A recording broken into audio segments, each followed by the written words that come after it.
What is up, RotoGrinders? Welcome to Friday. It doesn't feel like a Friday. I'm not sure what day it feels like. It does not feel like a Friday. This week has been all sorts of messed up.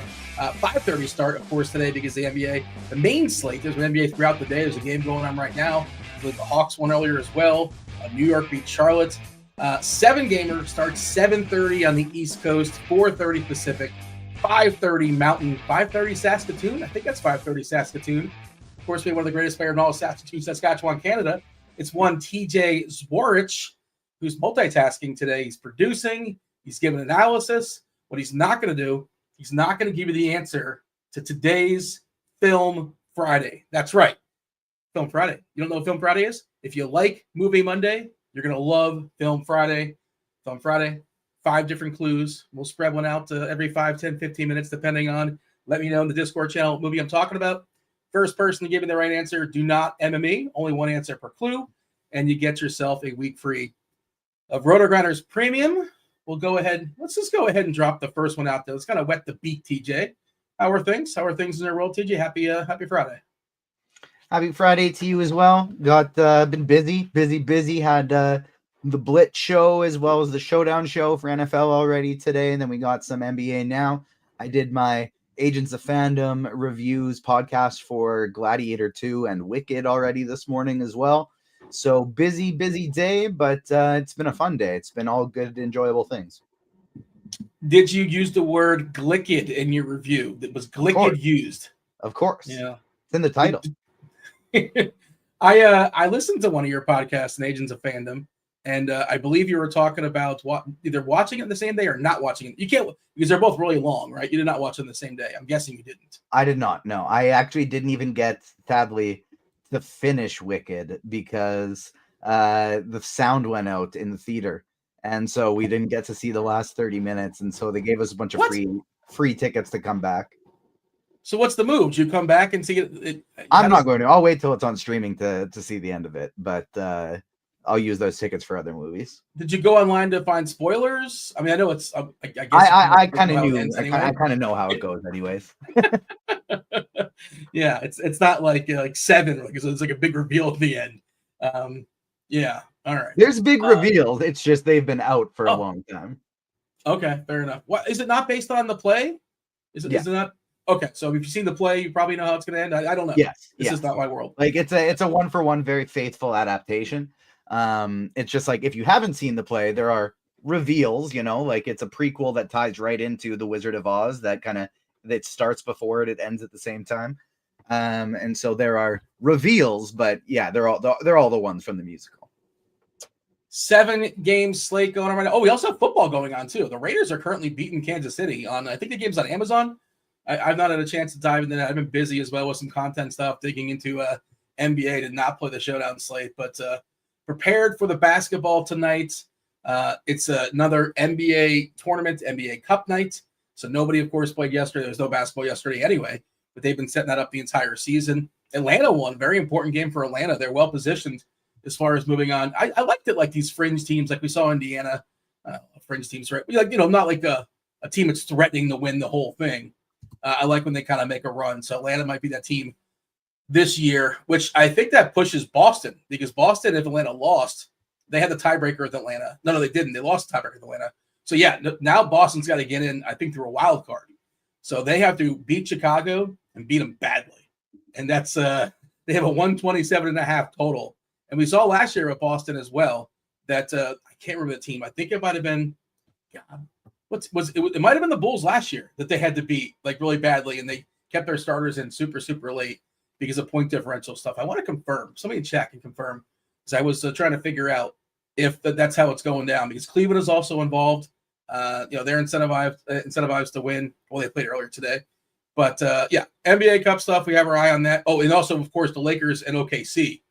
Basically, the winner of that moves on too. Lakers defending champs in the NBA Cup. What's up, chat? Hit that like button. Do subscribe. Do turn on those notifications. When we go live. If you didn't know, you didn't turn on notifications, you would have missed the Showdown show earlier today, talking some football. But now we are talking basketball. 7-gamer. Yeah, I think that's the premier game. Boston and Chicago. 127.5 total. We'll dive into it, TJ. Boston One of the best offenses in all of basketball. Chicago plays the fastest pace. Chicago gives it the most points in the paint. Chicago gives it the most made threes. Nobody makes more threes than than Boston. I know Porzingis is back, and it kind of, caps it a little bit as far as, I don't love Boston when everybody's fully healthy, but this matchup is just so good. There's some potential value pieces out there we'll touch on as we move on. Cunningham is still questionable. I have the NBA injury report. I want to see if anything changed in the last few minutes. As far as injuries, Trey Murphy is officially available to play basketball tonight. Wait, that's a different slate. Never mind. Or it's a showdown slate. But he's available. He's probably playing right now. I think it's a 5:00 game. Norman Powell is questionable. That's the one. That's one we're monitoring. We've seen that when he doesn't go really concise as far as Zubac and Harden for the Clippers. Orlando still without Banchero, obviously. Brooklyn is just an absolute disaster. Cam Johnson, DFS, Dorian Finney-Smith, Claxton, and Jalen Wilson, all questionable. And that doesn't even mention that Cam Thomas is out for like a month or so. And Dennis Schroeder, Demolition Man, he's not available either. He's out for personal reasons. So Brooklyn, first game on the slate against Orlando, not a good matchup, right? But somebody theoretically, depending on how those pieces fall, will probably get some quote-unquote value plays there as well. Chicago, important game for them. Again, that's a team that could do some things in the NBA Cup. Kobe White's questionable. DeLon Terry is questionable. And Jalen Smith, backup 5, questionable. And Detroit, mentioned Cunningham's questionable. Tobias Harris also questionable. And anything else that's important as far as body parts? Not really, right? TJ, am I missing anything? What's the most important piece of news we're waiting for at some point throughout this show or on Crunch Time? I feel pretty lucky because just with how much content I was doing today for football, I got a bit of a late start on basketball content. And so I did my first look set of research for the NBA expert survey. And then I thought, okay, there's no point of building a player pool or really breaking things down yet because we're waiting on so many Q tags. And then I got busy and didn't get a chance to look again after that. But we still don't really know on anything, and we're waiting for Q tags. I think Cade Cunningham is probably the most important one. But Kobe White, Cameron Johnson, Norman Powell, Tobias Harris, all of these are incredibly important. Scoot Henderson, Delano Banton, like Portland's backcourt could be very down-manned if these guys aren't going to be going today. Brooklyn's entire team is questionable. So we're still waiting on a lot of news here before we can really comfortably break things down and know what value we have. I was going to suggest we skip, the 7:00 game is Brooklyn, and I was going to suggest we skip it in hopes we get some more news, and as just kind of not wasting words because there's 19 different if-then scenarios on that, right? There's just so many different players that are currently questionable that who the heck knows, and 4 actual rotation players are questionable. 2 of their best rotation players are out. So But then do we just skip ahead to Toronto, Miami because we're waiting on Norman Powell for the Clippers? I guess that's easier to just do an if-then for one guy, but we can't really do Detroit, Indiana yet either. Yeah, and you want to just stare at each other for the next half hour and wait for news? Yeah, I mean, I can tilt about how I believe you're in the same fantasy daily or season-long fantasy basketball league that I am, and I have been so bad this year for setting my lineup. And so I once again just left John Morant on my bench thinking he was injured longer than he was, and he's already playing. So tilting that a little bit, but I guess, we're such dead money. DFS players, we're such dead money in this like season long changes every single day. We're such dead money. 100%. When I was just like playing DFS every day and not doing content, I crushed season long stuff because it was very easy. To just like, I'm following this every day anyways. Oh, this guy's going to be out. Bang. I'm picking him up quicker than everybody else because I'm paying attention to it daily. But since I started the content in 5 NFL leagues, 1 NBA, like it just, I have not been good for setting my lineup with that. I love the NBA leagues where you get to set your lineup for the whole week. And, just there, you don't have as many games played, but you check at the beginning of the week who's going to be, what's the word I'm looking for? You check at the beginning of the week who's going to be playing available, games that how week, many games they're playing them that week, and then it's just done. Once it starts Monday, it's set for the whole week. That's kind of how I like it. But Tim's giving it to us in chat because he's in that same league too, and I think he's probably doing pretty well because he says, "Guess I'm not a DFS player." He's just better at time management than us. That's all. Yeah, exactly. 100%. Shall we start with the Clippers and the Timberwolves? Are they still the Timberwolves or are they just the Wolves? They're the Timberwolves. I mean, you can call them the Wolves if you want to. Yeah. They're I like Timberwolves better. We're getting Brooklyn right now. Jalen Wilson available to play. Nick Claxton available to play. It's just trickling in now, so hopefully we'll get the rest of that after we're done. Clippers in Minnesota. Okay, and if they're all in, then it might be completely uninteresting because it's Orlando. But yeah, okay. We'll give the projection team some time. Good timing here by Brooklyn, and the projection team will be on top of it. This slate is split up kind of interestingly because there's 5 games early, right? 5 games within a 7:30, 8 o'clock window, then a 2-hour break. It's kind of like a double header, right? Then you have the premier game, the Lakers and OKC. That's the back half of the ESPN doubleheader. Sacramento taking on Portland. I think it's a hometown game. Isn't Domantas Sabonis from Portland? I believe that's where he was born and raised because of his father, Arvydas Sabonis. But that game is not as exciting. Interestingly enough, I remember having Arvydas Sabonis on one of my very first fantasy teams ever. What? How were you 4? No. how I was very, very young. I played something called Real GM on NBA.com with my cousin. Hold on. Now I have to see when he retired. I feel like he retired at least 20 years ago. Probably. I guess both things can be true. can be true. You're playing fantasy basketball at 9 or 10. He retired in 2002, 2003. So I would have been 8 or 9 years old. He was awesome, by the way. He just came over to America when he was broken. He came over as a 31-year-old rookie. But, in Russia, he was amazing. Great passer as well. But fun fact, the very first fantasy league that I won worth money was when I was 13 years old. I did a NHL draft with a big group of my dad's friends where it was $100 entry fee. And so I saved up to be able to join with my dad. I think he paid half of it for me. 100 Canadian. Yeah. And it was 20 people in it. And it's not like you set your lineup every day. You just draft for the whole season. Whoever scores the most points wins. And with my last round pick, I drafted a rookie first overall pick who they didn't know if he was going to make the league or not, or if he was going to play another league in junior. And it's they have a couple weeks into the season. I don't know if it's still the case, but they had a couple weeks into the season to decide they could play and then still decide to set them down, and it wouldn't be their rookie season. So I drafted Patrick Kane in the last round, and he had 70 plus points in his rookie season. And I ended up taking down the league, won $1,600, which was just so huge as a 13-year-old. How many video games did you buy immediately? I think probably a lot. I probably went and bought a new console or of some kind. All right, let's go ahead and dive in. Did we give the first clue? TJ, let's give the first clue to the people. It's not scrolling just yet. The first clue for today's Film Friday. And tell me again in Discord. Tell me in Discord what movie we're talking about. Film, I guess, because it's Friday. It's not movies. It's on Monday. This is films. This is cinema. Ceremony. Ceremony is the first clue. Tell me what movie we're talking about. No MMEing. Just guess one time. Get yourself the correct guess, and you get a week free of RG Premium. Yeah, so let's go ahead and talk about the Clippers and the T-Wolves. Like we said, like you mentioned, we don't know about Norman Powell. Norman Powell is still officially questionable. He's been questionable.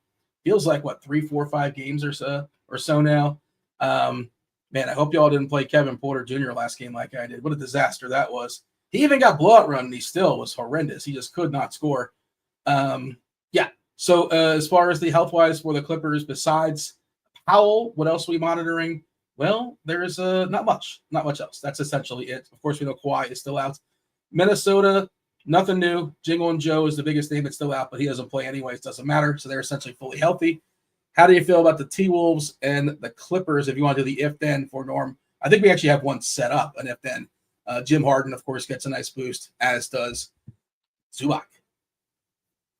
If I get a little bit of Patrick Mahomes, Travis Kelce, and Xavier Worthy in this fourth quarter here, I might have a little bit of a sweat and showdown. I got some interesting stuff going right now. All right, let's do it. I'll talk Timberwolves first since we're still waiting for Norman Powell. I I don't really like any of them. Like, I think, if you're running 150 lineups, and I am running 150 lineups, I think Anthony Edwards is viable. I think Julius Randle and Rudy Gobert are kind of viable, but I don't really want to play any of the Wolves. I think the only ones I'd have moderate interest in would be Rudy Gobert and Naz Reid. But even them, I don't really want to get to them very much. That's kind of where I'm at too. They're fully healthy. I don't really want to pick on the Clippers. Nobody's really popping. Like, if you want to play some Nas, that's okay. I don't really like Gobert, but like, he's got a fair price, I suppose. If you can't tell, did I mention this on air or off air when I said the first clue has a double meaning, and I realized the part I wasn't thinking about was kind of a giveaway, and I just realized it was, and I should not have dropped that as the first clue because we already have a winner. All right. We will not announce it just yet, so let the people play through, but unbelievable. Terrible job by me. But that's what happens sometimes. You never know what's going to happen on a Film Friday. Yeah, I don't like Minnesota either. As far as the Clippers, it is not Wedding Crashers. I see several people are saying Wedding Crashers. It's not Wedding Crashers. But I could see why you would guess that. Yeah, Harden looks okay. He's fine now, but he would obviously get a little bit of a boost and take a couple more shots if we lose Powell, and we're not sure just yet. We'll get news at some point, if not on our show, on Crunch Time. But this is one of my least favorite games in the slate. Not a high total. Just, teams are mostly healthy. I got nothing for you. I have nothing to add. If you want to move on, we can move on. Yeah, we'll move. I'll talk Clipper side here, where if Norman Powell plays, I have some interest in Harden. I have some interest in the Zubats. I don't care about anybody else. If Norman Powell's out, I have a lot of interest in James Harden. I have a lot of interest in Ivica Zubats, and I don't care about anybody else. Let's check in to see where they are as far as the NBA Cup stuff. I think, Clippers are 1-1. They're in that Houston division where Houston's already won it. They've already locked it up. Minnesota 1-2. So I guess the Clippers theoretically are still alive, but they have a negative 5-point differential, so probably not. Probably not, because you're going to need that point differential for the tiebreaker stuff. But I guess mathematically, they are not yet eliminated. The rest of them, we only got pieces of that Brooklyn stuff, TJ. We didn't get all the stuff, right? We only got a couple guys. Is that what I'm saying? Yeah, I believe we're still waiting on the Cameron Johnson and Dorian Finney-Smith, because all that came in was Nick Claxton and Jalen Wilson. Why were there no follow-up questions? Nobody said, hey, what about the other guys? Nobody was there to... Yeah. It's always so strange to me. Like, yeah, these two are good. The other two, I guess, unless it's just the accounts didn't find it worthy to repost, still questionable. All right. Okay. So yeah, Claxton officially in for Brooklyn, and we have Jalen Wilson officially in. Clowney is out. One of their bigs, Clowney is out. Of course, Dennis Schroeder is out. Daron Sharp is out. Cam Thomas, I hope you took a picture. We're not going to see him for a while. He's out for a bit. And the ones we don't know is DFS and Cam Johnson. They both have ankles. Both guys have ankles. Both are currently questionable. Yeah, they're taking on an Orlando Magic team that is, pretty healthy, with the exception of Banchero, but that's been the status quo for a while now. Gary Harris is also hurt. Doesn't really matter so much as far as DFS, but just wanted to pass that along. Yeah, what's the best we can do as far as Brooklyn and Orlando right now? Again, I don't want to have you do every single if-then possibility, but, bad matchup against Orlando, of course. I thought Shake Milton could be kind of sort of somewhat interesting as like a really super cheap flyer, assuming everybody's out, but we'll see. He's just cheap, right? And he's been terrible, but like in theory, I guess he can do something. Yeah, Magic and Nets. What's the best you can do right now? Well, right now, I think it's pretty easy to talk about the Orlando side, or on Orlando, I don't really care about anybody except for Franz Wagner, who I really like. I think Franz Wagner is in a great spot. Still no Paolo Banchero. I want to keep loading him up as if he's a real stud star player in fantasy. And I guess probably real life too, until Banchero's back. And even though he's priced up, keeping his ownership down, 15% is pretty low 14% is pretty low for a slate this size. I'm ready to fire up a ton of Franz Wagner in this spot.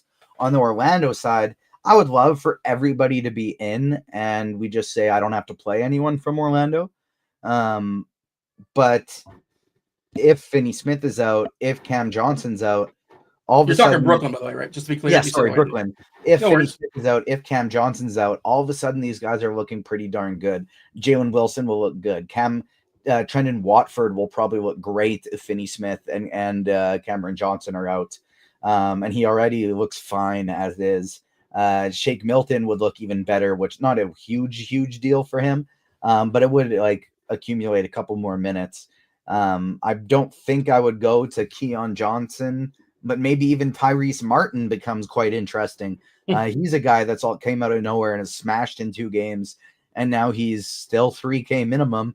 And if we get 2 of these guys out, 1 of these guys out, he might push for 20 plus minutes again. And so I feel comfortable at this point Xing out Keon Johnson. And for what it's worth, I actually think I can just go ahead and X out Cameron Johnson and Dorian Finney-Smith too, because even if only one of them is in, I don't care enough to play them. And it's going to just get me out on these other guys on this team as well. So I feel comfortable Xing them out. I think I can X out Nick Claxton because he's not going to play enough minutes. Ben Simmons is interesting because he certainly has a ceiling at that price tag. He's not going to absolutely smash it because even if these guys are without a bunch of players, he's still probably not going to play 30 minutes. But I think I want to keep Simmons in the pool regardless. I think even if everyone plays, he's the one guy that's viable to play anyways. Zaire Williams probably becomes the best option if all these guys are out. I think Zaire could step into like a 35 plus minute role. If we're missing Cam Johnson, if we're missing Finney Smith, and so Zaire Williams would be very interesting, but I think Watford and Tyrese Martin would probably be my 2 favorites if we get these guys out. They have allowed Simmons to play 27 minutes 3 times, no more than that. If he plays 28, he just combusts right there on the court. That's it. 28 is his limit, I think.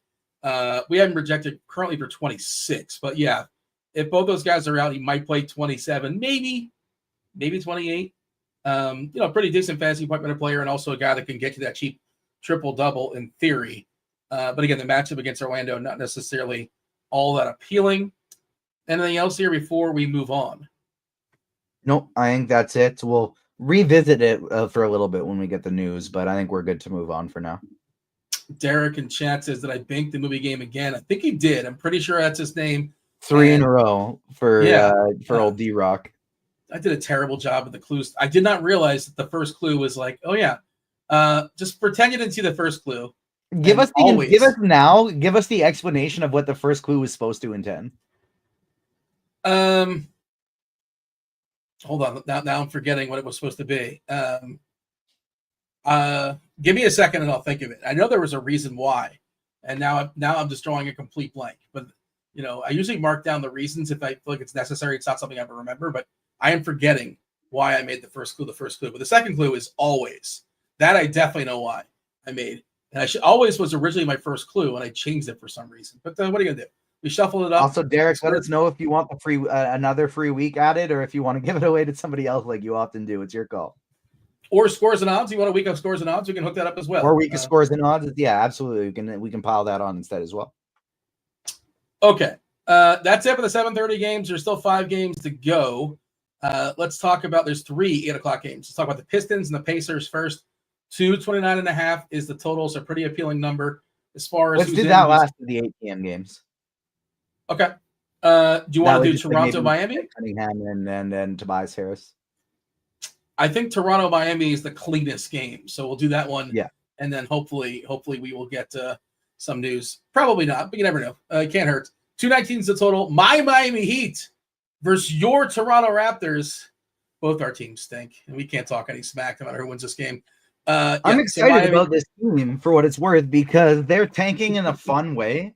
They're unfortunately winning a few games, but they're losing close games. They're playing good offensive basketball. The other team is scoring, but it's enjoyable to watch. The young guys are getting a ton of minutes and playing well. RJ Barrett is improving to a new level this season. It's exciting basketball. Miami's not that exciting. I don't enjoy watching them. Maybe I'm just tired of them. I just, they just play like it's the wrong year. Again, it just annoys me that their two best players theoretically don't really. I guess Bam shooting more threes and Jimmy can. I want a team that can make threes. And is that so hard to ask? I buy in the whole he culture stuff, and they do a good job creating stars or creating playable players. It seems like they like Pele Larson. We'll see with where. Early results aren't great. We'll see. It's super, super early and can't complain just yet. But yeah, as far as who's in and who's out in this one, Toronto is without Dick. No Grady Dick. It's his calf, actually, which certainly opened up last time we saw. Well, I don't know what somebody might have thought it was different vintage. I don't know what. I just wanted to give some clarity. The way it was phrased, like the way that came out, it was very much like, and Toronto injuries, Grady, Dick. It's calf actually. Like that's good. It sounded like Grady was the last name, and his last name was the body part that was injured. One of these days, he's gonna have like a groin injury, and I'm just not gonna be able to help myself. But yeah, I'll be like a 6-year-old child. But so no Grady. He's not playing basketball tonight. Otherwise, nothing new, right? I don't think we've seen Kelly O all season. Quickly, we haven't seen in a while. Bruce Brown, I don't think we've seen him all season. Butler's good to go. Highsmith good to go. Jokic good to go. Jovic, I should say Jovic. That's a big one. That letter makes a world of difference. Nikola Jovic is available. Kevin Love is questionable. He's got that old back. Doesn't really matter. I don't. You tell me. First of all, I think we got to start with Jacoby Walter. Well, I believe you told me, or you showed me actually. He almost took you to the promised land last game. Some person apparently he was playing some basketball in the G League, and then Toronto's like, "Hey, we got a tank. Let's call this guy up," and they accidentally won a game. So that was a bummer. But he looks like he can shoot at least. Yeah, so like at this point, I think Jacoby Walter is probably my favorite play on the slate. I might have 100% Jacoby Walter. Now that would change a little bit if we get this Brooklyn value opening up and there are multiple 3K guys. I may not hit the walk. It may come down to like 80%, but I'm going to be getting an absolute ton of Walter. He's been a pretty strong point per minute producer throughout the season in a tiny limited sample size. But he's their first round pick this year. He's the 19th overall pick. And he was absolutely smashing in the G League before he got called up. And so like he was injured to begin the year. And so they gave him a little bit of a G League call up before that. And in his last games before getting called up, he had 33 points, 11 rebounds, 3 assists, 3 steals. And so I thought, hey, why not give it a shot? He's only 3K. And he absolutely smashed. And so I'm not expecting another 40-point game from him, but maybe another 30-point fantasy game from him. I'm going to be playing a lot of Jacoby Walter in this spot. Yeah, I don't know how much. I'm going to play. I don't know how much I need it. What's the number we need, TJ? What do we need out of this guy to like feel okay about rostering him? 23. 15. Oh wait, 15. 18. I think we're getting 30. But I think you only need 15 or 18 from a 3K guy to feel okay, like you're fine with it. To win a tournament, though, you want 15 or 18? You don't want it, but you're fine with it. You can do it. It's possible. Yeah. But, I'm just trying. What's the number, I guess, where if I don't have him, I'm bummed. Like, if he puts up 20, I don't have him, that's fine. If he puts up 30, I'm struggling. I'm definitely struggling. Yeah, you're not worried about him played at 20, but at the same time, if he has 20 in your lineup, you're thrilled. And that's basically our median projection, I believe, right? I'm pulling it up right now. And he's 3K on DK. We got him at 19.27 as far as the specific 26 minutes. And it's like Derek said too in chat. It's like at that point, it's more dependent on who else you have in your lineup. Like if you get 15 to 18 DraftKings points, no, that doesn't do anything for you. But if it allows you to get to Anthony Davis at 13% and Shai Gilgeous-Alexander at 2%, and they go off and against each other and have 70 apiece, you feel great about that 15 DK points at 3K. Yes, it's not a 1B. Yeah, it's a good point. It's definitely worth it. So it's not even necessarily what he does, right? It's what the other guys that you're getting to because of its existence. Daniel Carlson missed his 3rd field goal. Oh boy. It's a good thing Sambo's not in the field. If Debo was his teammate, that's unfortunate for me because I needed more Kelsey, Mahomes, and Worthy, and now they're not going to throw the ball. Is that the owner, like Mark Davis, giving him the old thumb down? Like, let's kind of, we put up a good effort. We don't really want to win this game, though, right? They don't want to win this game. Good effort. But okay. If you're a Raiders fan, you're secretly happy, right? I assume so. You don't really want to win. They're going to lose by 2, right? 2 minutes to go, and it's Casey's ball. Yeah, for what it's worth, I'm not saying like people in chat saying like that was from 60 yards. I'm not saying cut the kicker by any means. I'm saying I wanted Kansas City to throw the ball, and now they're not. I did not play this game. Who is McCormick getting 12 carries for the Raiders? Sincere McCormick. He's their number, like quote unquote number 2, but like behind Amir Abdullah. So it was like a very soft number 2 because Amir Abdullah really a lead back. And because this has been a close game and they've been able to run, he's got a lot of touches. Chat saying Norman Powell's out. Oh, okay. So that's a bummer because even in a mediocre to bad matchup, I think that makes James Harden and Zubats, but specifically Harden, now like the top spend on the slate. And if you can go back to him, if you can stomach it, I'm not recommending it officially, but like maybe we get some like a very tough call before, and just based on ownership, you go Fox between Harden and Fox at the exact same price, exact same position, and now to me it's a clear Harden. I think Fox is a better price on FanDuel. I think you're talking DK, right? Just want to point that out. Fox is a really good FanDuel price. I want to say he's like 8.7 over there. Speaking of FanDuel and prices and the Heat, Bam Adebayo's got a really good, and like one of the general cheat codes is if your player is cheaper on FanDuel, they're probably a value. Bam, I think is 7.9 over there, which is if he gets going from a stock perspective, he's shooting some threes this year, which is nice to see as well. He's 8.3 on DK. I think he's 7.9 on FanDuel. I like that price on FanDuel. Very much in play for me. Did you touch on the Heat? I don't really like the Heat today so much. I did not touch on the Heat, but I'm playing 150 lineups, and I don't think I'm going to play anybody. Oh, wow. The prices are just... I think maybe Tyler Herro would be the one I'd have a little bit of interest in, but he hasn't shown a big ceiling in quite a while. I don't think I need to play anybody on the Heat. I think Jimmy or Herro are viable, and I just don't know if I want to do it.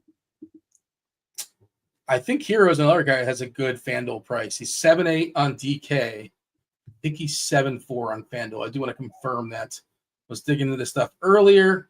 He's 7.4 on FanDuel. So again, Miami, just generally speaking, right? Bam and Hero, better plays on FanDuel. Doesn't mean you can't play him on DK, but doesn't sound like you are. I just essentially have a rule. Like even Hero, I know is like Bam. I know like, is priced better on FanDuel, but I essentially just have a rule. I don't play Bam Adebayo unless Jimmy Butler's out, because he has literally never shown a ceiling unless Jimmy doesn't play. Okay. His minutes have been outrageous. I think that's of note, though, for Bam. Like, he's playing 37, 38, 39 sometimes. And that's why I'm interested in Hero, too, because his have been bonkers also.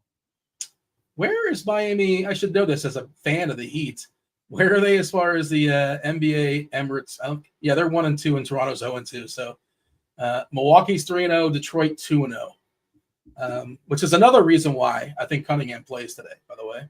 I think Detroit trying to get that dub, and if nothing else, contend as far as the tiebreaker stuff. And he also was at practice, I believe. We'll talk about Detroit sitting up. I think he was at shoot around as well. Okay. We're done with this game? I believe so. Yes, sir. I remembered why I gave that clue, the clue number 1, and it'll give too much away for those that are still playing the home version, but I'll explain it later on. But clue number 3 is clean. Ceremony always and clean. And ceremony was, again, it works both ways, and I didn't realize the easy way was like, oh, yeah, that kind of might give it away. Okay, next game, the game of the night, if you ask me, I think. Well, yeah, we're going to Boston. We're talking Boston, Chicago. 243.5 is the total. You split those points up. 127.5 to Boston. The Celtics, a monster team total. The highest team total on the board. Mentioned it before. Chicago's the fastest paced team in all of basketball. We know they give the most points in the paint in all of basketball. We know they give the most made threes in all of basketball. We know nobody makes more threes than the Celtics. It's just it could come down to 3-point variance, but Boston might drop like a 150 on Chicago, and that wouldn't be completely. That was my bold call in the survey today, TJ, and it is bold. I called for an NBA record I said that the Celtics set the all-time record of made threes in the game, which is actually the Celtics and somebody else. 29, I believe, is the number. So that is my bold call for the day. It's probably not going to happen, but we're being bold. Who's in? Who's out? Body parts. Boston is clean, with the exception of no. Fournette's actually probable. Doesn't matter now because Porzingis is back. Horford's there as well. The Zinger looked pretty good in his comeback, so good for him. It kind of came out of nowhere. Most people thought he would be back maybe a month from now or several weeks from now, but Boston is fully assembled. Chicago, Lonzo's available. He's not going to play much. Jalen Smith is questionable. DeLon Terry and Kobe White are both questionable. White probably the most meaningful amongst those three, TJ. I said earlier today, I think I'm sticking to it. You never know how the news flow, but I'm going to have a Celtic in every lineup, at least one Celtic in every lineup. Is that a rule you would implement? I'm going to hold on. I need you to confirm. Like, did you confirm that it was D-Rock's guess that won? I thought D-Rock was, hold on. I think I did. Yes. D-Rock is correct. Okay. I just made sure because I just messaged Steve and I was like, give this man a free week. But then I realized, like, wait a minute, I should confirm this first. Isn't Steve is he not working right now? Is he off today or no? He's traveling home from visiting family for Thanksgiving, and so he wasn't sure if he'd be able to get back for this on time. So that's why I'm unproducing. But he'll be home shortly if he's not already. So when he gets home, he could throw that on. I just didn't want him like tilting, like, you can't just let me enjoy a day off. Yeah. All right. So congratulations. Yes, he was correct with his guess. So if you want to jump in the Discord and get the cheat answer, otherwise you can keep playing the home version. TJ, do you agree? You're making 150. Did you put any sort of rules in? Are you going to force one Boston in every single lineup? It might just happen organically, maybe. But somebody from Boston is going to put up a huge number. And also, I'm pretty sure with Atlanta winning earlier, point differential, if Boston's going to be, this matters when it comes down to the NBA Cup stuff. Both these sides want to win this game for NBA Cup stuff because Chicago's still alive as well by some miracle. They've been pretty good. Boston rules. I don't think I'll necessarily put any Boston rules. I think naturally I'll get to a lot of Boston plays, but playing a ton of lineups, I don't want to play. I don't want to play a minimum of one and smash that in just in case the game somehow fails. If it's a massive blow up, or I would like, what if the Bulls blow out Boston and all of a sudden Boston's just like, whatever, okay, we didn't have it. They have to win by a whole bunch of points to actually win their division or whatever it's called within the cup. So I do think there are paths, not many, but there are paths to fail. So I won't put it to a minimum of one, but I'll probably naturally get there anyways. I don't know that I'd want to play Tatum, Brown, White all in the same lineup, that kind of thing. But if they're literally like, we want to put up 150 points today, because that's our only way to do it, then I don't know. I actually want to restrict that either. I might make a couple lineups that it's like a full on Boston onslaught stack. So let me just clarify here. Cleveland lost to Atlanta today. So Cleveland's out. Atlanta 3-1. They're done. They played their 4 games and they have the head-to-head versus Boston. They beat Boston head-to-head. So if Boston is going to move on, they have to do it through the wild card. Meaning they have to win this game, and they're plus 14. So they have to win this game and win it big. And again, we saw this last year, when very same scenario with Boston last year, where they were playing Tatum and Brown.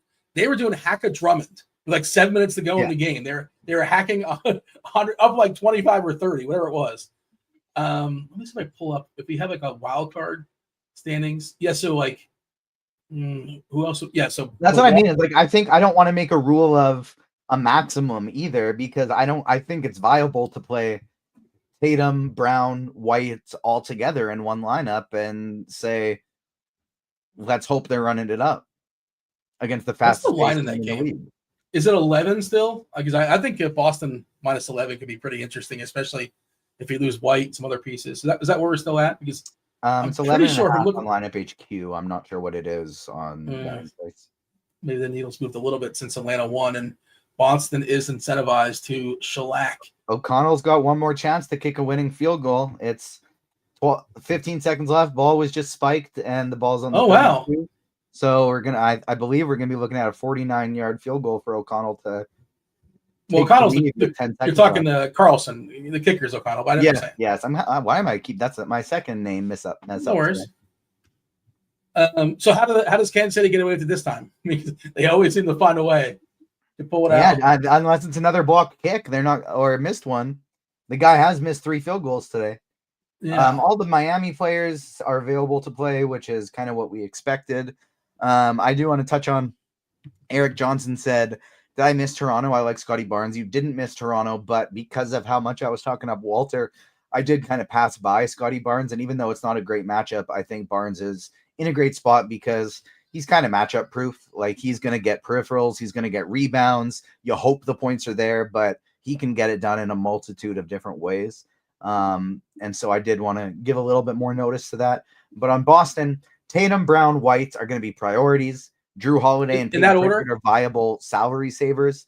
Although I don't know how much Pritchard I get. Either of them, I don't know how much I'm going to get, but I think they're viable. And I think I'm interested in playing sprinkling in a little Porzingis too.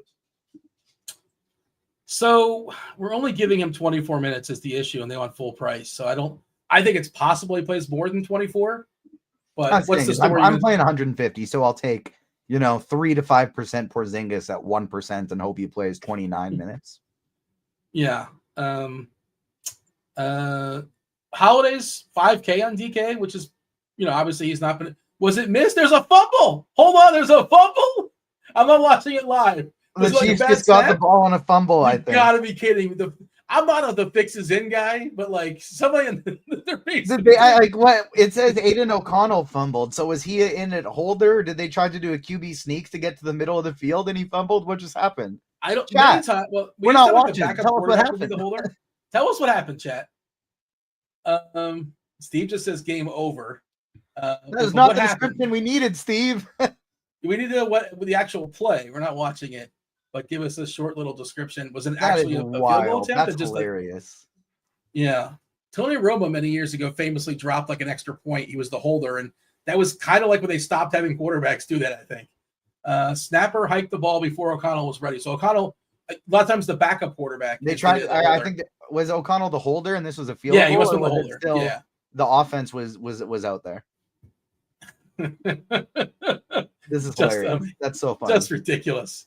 And both teams are both teams like they were trying to run one more play because there's 15 seconds left, and they fumbled it because the center snapped it before O'Connell was ready.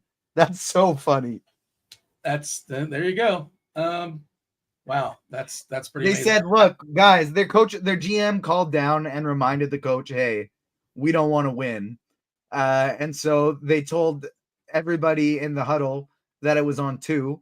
And they told the center that it was on 1. I saw somebody bet $240,000 on Kansas City to win money line at 8-1. So that person must be having a hell of a time right now to win $30K. That wasn't worth the winning $30K. It was too stressful for sure. But I guess if you have that kind of money, yeah, you won $30K. You take 12 years off your life. Kobe White is officially in. Steve's telling us here in chat. Terry is in. Smith is in. They're all good to go because they're all excited about the cup. Levine, again, another player better on FanDuel. He's like 7-4 on FanDuel. He's like 7-8 on DK. I think you could play him. Vuk, same deal. Like, I want to have a run back. I want to have a little mini game stack here because I think this game could really shoot out, right? The 2 best 3-point shooting teams in the league as far as made threes are the Bulls and the Celtics. Celtics more efficient at it. And, the Bulls just bleed threes. But if Chicago's going to be able to keep up, it's going to be via the 3 ball. So I want to have a little bit of a stack here. I was kind of hoping White would be out because then Giddey would be solidified. Doesn't mean he's not, but his minutes can be volatile. I think that this game is close, TJ. I think we can see like close to 38, 40 minutes for Vuk and Levine. This is their Super Bowl. This is their NBA championship. Going to the NBA Cup. They have to know. The coaches know they're not going to the NBA Finals, but small sample size. You can sneak in the back door and get yourself a trip to Vegas and $500K for everybody in the team.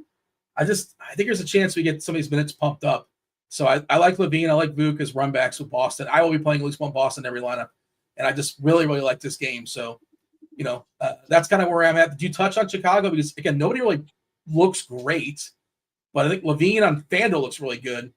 Alonso's back as well, and his minutes limit will be intact, so I would not bank on it. I know he was good like in his 15 minutes or so last game. I told somebody last show, I'm like, under no circumstances can you play Alonso ball. And he was like really good in 15 minutes. He put up 23 TK points at 3.9. So that was usable. Wasn't amazing, but like I said, like he also had 4 steals. TJ, it's probably not going to repeat itself. 4 steals, I'm guessing not in 15 minutes. Also 2 blocks. He had 2 blocks and 4 steals in 15 minutes. Doesn't seem repeatable to me. How's our dog? How's our pup doing? He's good. He was just crying at my feet, and so I figured I better let him up here on my lap. He's very, very attached. Which is this Sonic? Is this Knuckles? Which one is this? This is Obi-Wan. So he lived 5 years in the wild before we rescued him, and so he is very, very attached to me now. He doesn't ever want to be alone again. In the wild, on the streets of Saskatchewan, wild. Canada. So like we're talking 40 below winters for the first 5 years of his life. He's just finding somewhere to stay warm and stay alive. Steve's in chat coming at me. Yeah, I talked to him off Alonso. He only played 15 minutes. And again, if you think he's going to get 6 stocks in 15 minutes again, by all means, play him again. I wouldn't do that. Still wouldn't advise it. Your favorite bull is who? Probably Kobe White. I'd say White 1, Levine 2. They're the only 2 bulls in my pool, and I am making a rule that if I play one of them, I need at least 2 Celtics in that lineup. Okay. We have 2 more games at night, but we skipped the Detroit, Indiana game. We were hoping we would get some potential news. We did not, right? We got no news there. I still think Cunningham plays because of the 2. I mean, look, this is me guessing. I don't know. I don't have any sources. But like he was at shoot around, and Detroit really wants to win this game. It really matters to them. Another team that, has no right winning a championship, but it'd be pretty cool if they got they made a little run in the NBA Cup. Let's talk about it. 229.5 is the total. Pacers are 5.5 favorites. Again, that also to me kind of suggests that Cunningham is playing. I feel like the number will be a little bit bigger. Harris is also questionable too. Toby Harris is questionable for Detroit. Indiana, Shepard's out. We know their bigs have been out for all season, basically. Jackson and Wiseman, Nesmith, and Nembhard also out. We should go ahead and drop the 4th clue for those that are playing along. 4th clue is Deer, by the way, DEER. Spelling matters. The 4th clue for today's Film Friday, DEER. We're just doing the home version because we already have a winner. Shout out to D-Rock. Your thoughts as far as Detroit and the Pacers? Can I share a funny story about deer? Sure. When I was younger in high school, I went to a basketball tournament every year at Gonzaga University. And we actually, when I was in 11th grade, we won. And so shout out to that season because it's a little team from Saskatchewan going to the big American tournament, took the whole thing down. But in the one year, it's a 16-hour, 18-hour bus drive from Saskatoon, Saskatchewan to Spokane, Washington. Jeez. So we'd have our own charter bus to our team, all the teams from Saskatchewan that were going there. And the one year it was just 3 a.m. and everybody's asleep. It's the middle of the night and we're driving and a friend and I are playing our Game Boys, we're still awake, just passing the time. And I look over at him and I hear him go, deer. And there's a deer in front of us. And the bus, right after he says it, the bus swerves and hammers this deer. The whole bus wakes up and we just keep on driving and continue going. But he just watched the whole thing happen as everybody else was asleep on the trip. It was pretty funny. I thought you had a Tommy Boy situation with the deer. I don't know if you've seen Tommy Boy before, but the deer came alive in the car. Today, Florida man here, and we'll get back on track here in a second, but there was a massive a lizard iguana, somebody kind of ran over it, but it's something you only see in Florida, not very often. It just kind of lurking, just kind of hanging out. But I took a picture of it, but just to show, because I got a friend of mine who's afraid of lizards. That's a whole other story. But I thought they were the number one culprit. I don't know who did it, but just a foot-long lizard in the street, kind of ran over. It was very strange. But back on track. Seamless segue. I'll tell you that the chalky piece here, according to our projections love Quentin Jackson, which to me seems a little bit fragile. I don't feel great about it. Make me feel better about it because I don't know what to do with that. That feels like fragile chalk. Yeah, I can't. That feels to me like it'd be a player I'd want to get to if he wasn't projecting for 30% ownership, because I feel pretty confident he's going to get 20 to 30 DK points today, which is very good for his price tag. I don't really feel like he's going to put up a slate breaking performance, and 4K isn't some intense value that I need so bad. There are a lot of other value options. And so I don't think if he's actually going to be 30% owned, I don't think I need that today. Now, if we get a new update and he's dropping quite a bit lower because of other value that's opened up, great. But as of right now, I don't need 27, 28% Quentin Jackson. That kind of feels not for me. What about the rest of the game? I would love to just kind of be able to avoid this one for the most part if these Detroit guys play. Tyrese Halliburton has kind of remembered how to play basketball, so I think he is the Indiana player I'd be most interested in getting to for tournaments. Detroit is not as good of a matchup as they have been in the past, but Halliburton at 8,500, the reason he's 8,500 is because he's played terrible. He started the year $1,000 more expensive than that, if I'm not mistaken. And so Halliburton at 8,500, 2% ownership, back-to-back games, over 50 DK points, over like 68 two games ago. I think he's super interesting for tournaments. Don't think I'm going to get to Siakam. Don't think I'm going to get to Miles Turner, especially because like Turner and Mathurin projecting for 20-ish% ownership right now. Like, why? Why is this? They're fine. Yeah, I kind of feel the same way. They're fine, but I don't love it as like those are the places you got to start. Yeah, like I think I'm tempted if this ownership lasts, I'm going to just X out the entire team other than Halliburton and TJ McConnell because they're the only ones that are single digit. So Halliburton, the splits are real as far as the home road stuff, and there's been theories out there because he's been dealing with a back and maybe travel has made things more tricky for him. But home games, 9 home games, 47.7 DK fantasy points per minute on average, which is good. Away games, 10 games, 33.4, which is bad. So I don't know if it's just as simple as doing, like Tua in cold, bad. Tua in heat against bad team, good. I don't know if it's that easy, but just wanted to pass that along. He's not, he's been better of late. The price has kind of caught up with him. And again, I kind of feel like you do. It's fine, but if the Pacers is going to be that popular, I can certainly go other places. Quentin Jackson, by the way, in the season, 16% usage, 0.85 fantasy points per minute. Like, me, general rules, like a 16% usage guy, it's going to be popular. I don't really want to play it. If I have to, I guess I will, but I don't really want to. And Detroit, I think Cade plays.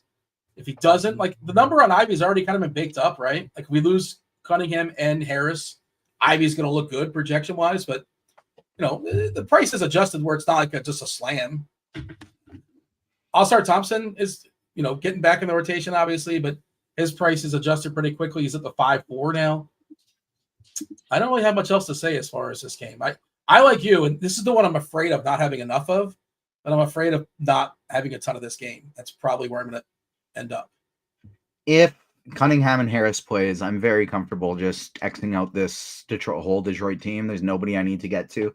I've been saying all season Cunningham needs to be about $1,000 more expensive than he is, and he now kind of finally is. Now that price has caught up to him, and so I don't feel like I need to get to him at that price tag. I don't want to play Harris. I definitely don't want to play Ivy if Cunningham's in. So if they're in, I'm out. If they're out, all of a sudden Malik Beasley, All-Star Thompson, Jaden Ivey, these guys start looking very interesting. It's only like 8 days or so since Cunningham last played, and again, Detroit, they want to win their division, right? For the NBA Cup. Is there a chance if Cunningham plays, he plays like 39 or 40 and here's 40 minutes? Like, is that possible? Maybe. You're on mute, TJ. Sorry, yeah, dog was barking. It is absolutely possible, I think, for him to come in and play big minutes, but he needs to. You know what I mean? It's not like a situation like a Kristaps where, if he's limited, he still could maybe get there. And if he's not, he could smash. Now we know he's not going to be fully unleashed, play 35 minutes, but we're talking like the higher 20s. Whereas Cunningham, he needs to play 36 minutes to hit this price tag. and just to have a good game, like to have a ceiling, he needs to play 36 minutes and be just like he's never missed a beat. The 2 night games, 10 o'clock again. We have a 2-hour break until we get to OKC Lakers, Sacramento, Portland. We'll talk about that in just a second. Crunch time's coming in at 6:45 East Coast, 6:40 East Coast. What time is crunch time coming in, TJ? Crunch time is coming in at probably 45. If I have 6:50, they'll be here. Okay. So we have plenty of time. Okay, I didn't think we had to rush. I just wanted to confirm. I know Tim's coming, and I think Roth, and I'm not sure. I think it's Kirkwood. I'm pretty sure it's Kirkwood. And Kirkwood. I think that's the threesome coming in here momentarily. We'll go ahead and drop the last clue. We're playing up for funsies here for today's Film Friday. The last clue. Do you know the answer, by the way, TJ? I think you know the answer, right? Did you ever officially? Did I tell you the answer? Because I saw Derek get it. Okay, the last clue is Sync, which I think is a fun clue for this movie. But I think it's also kind of a giveaway if you know the movie. There you go. Ceremony, Always, Clean, Deer, and Sync. Bonus clues that I had that I didn't use were Jenny's cousin, and Hairpiece. I did not use those. I probably should have because Ceremony completely blew up the game. 2:30 is the total in Los Angeles. This is a game for, I believe, Cam Johnson in. Good. So we can just ignore Brooklyn, right? Tell me I can ignore Brooklyn. You can ignore Brooklyn unless Finney Smith is out. Then we still have some interest. Yeah. Okay. Okay. So OKC at the Lakers.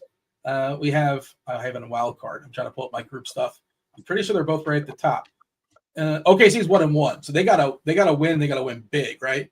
So everybody's just abusing the Jazz. The Jazz are 0-3. The Suns are 2-1. The Lakers are 2-1. The Spurs are 2-1. OKC, they're still alive. They gotta win. They gotta win big. Their point differential is +10. Lakers are 2-1, but their point differential is -16. And I don't know if TJ heard. Are you got the thing in the ear? Did you hear the whole thing? I assume you heard the whole thing. Doesn't matter. It's not that important. Just talk. I'm back now. Back now. I had the dog the aforementioned dog who was right here who can't get upstairs right now. He was up to the stairs just crying because he was stuck, and so I had to run and let him up the rest of the way. That's cute. All good now. Panic. Crisis averted. 2:30 is the total here. The Lakers at home versus the Thunder. Who's in? Who's out? Well, Alex Caruso's out. Chet Holmgren, of course, is out. We haven't seen him for a while. Jackson Hayes, the backup 5 for the Lakers, officially doubtful. I can't imagine he plays. Connect is probable. He's got I think he has a quad. Otherwise, they're good. Officially, Anthony Davis is probable on the injury report. Yeah, we got some stars here. And we got, SGA, we got LeBron, we got Davis. Hartenstein's look good so far. Like, just an awesome pickup for the Thunder. And, when it's Hartenstein and Holmgren for 48 minutes, good luck beating the Thunder. Yeah. All right. What do you have as far as this game tonight? I like it quite a bit because nobody's playing it for tournaments. So I think it becomes very interesting. Jalen Williams, 7%. LeBron James, 2%. Shai Gilgeous-Alexander, 2%. Anthony Davis, 14%. I think that makes for all of these guys to be fantastic plays for tournaments, especially because we have the value to play them. I think I'd rank them AD 1, SGA 2, Jalen Williams 3, LeBron James 4. LeBron's the only one that I don't love. I really like the others. Still think LeBron's viable, but he's the only one I don't love. Hartenstein at 6,800. That price worries me a little bit. I know he's smashed in 3 straight games, but are we really ever going to get much more than 40 for Hartenstein? That just feels crazy. It's Isaiah Hartenstein, You're muted. You are muted. Unbelievable. I think we're even now, 1-1. Yeah. I think Hartenstein's got a little bit bigger ceiling than you think because he can get going from a stock perspective. And I don't think we haven't really seen that. Maybe game 1, he had some stocks. My concern with him, if I had a concern, is foul trouble. He could be a little handsy. He plays rough out there, right? He has that backup center mentality where, when you're a backup center, you can be a little rougher because you're only going to play 20 minutes. But now we need him to play more than 20 minutes. And he used to get his fouls in all the time. And it sounds like, well, dude, you got to stretch this out because we need you for 30 plus. He'll go back to it when Holmgren's back. But right now, we need him for 30 plus minutes. But I think he's I think he's a pretty strong play, actually. And I think he does a little more of a selling than you suggest. You don't get any fancy points for screening, but he's an amazing screener. Yeah, if you're playing NBA My Player, NBA 2K My Player, you get that good screen teammate grade boost.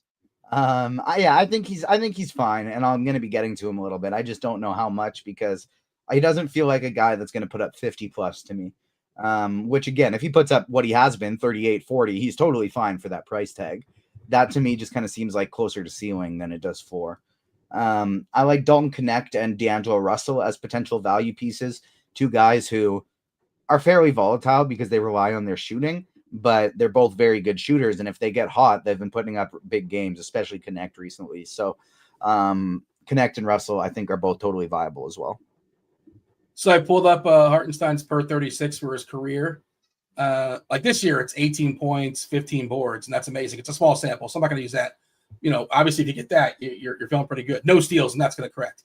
But for his career, for 7 seasons, it's per 36, 12 points, almost 2 blocks, 1.5 steals, and 3.5 assists, and over 11 rebounds, but also 4.9 fouls. He's very, very handsy.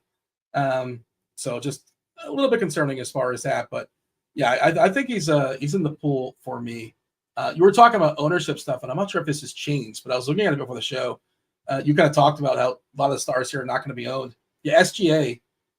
This is as of a few minutes ago, and again, this stuff can change more, but 3.6% on SGA seems outrageous. Like you're running 150, you can get 5x that and get 17% pretty easily. Davis at 15% seems too low as well. LeBron at 3 or 4.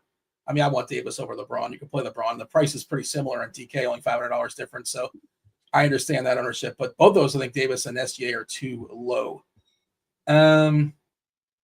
Judy's asking about we just went over the NBA Cup stuff, the Lakers and OKC. Yes, the Lakers, they need to win and need to win big because their plus minus is not good. They're all picking on Utah, and I've got to find my page again. I had it up earlier. So Phoenix is 2-1. The Lakers are 2-1. OKC 1 game behind. They're 1-1. Spurs 2-1. So everybody's lost 1. Phoenix currently has plus 19 differential. I don't have the who played who tiebreakers and things of that sort, but both teams want to win for the NBA Cup, and the Lakers lost to Phoenix. I remember that one. Okay. Anything else of notes? Utah's out of Group B in the West. You got anything else here, TJ?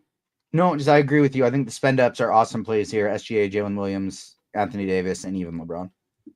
Jalen Williams, by the way, if people are looking at the game log stuff, he got hurt 30 seconds before the half last game. Somebody went to the hole and dunked.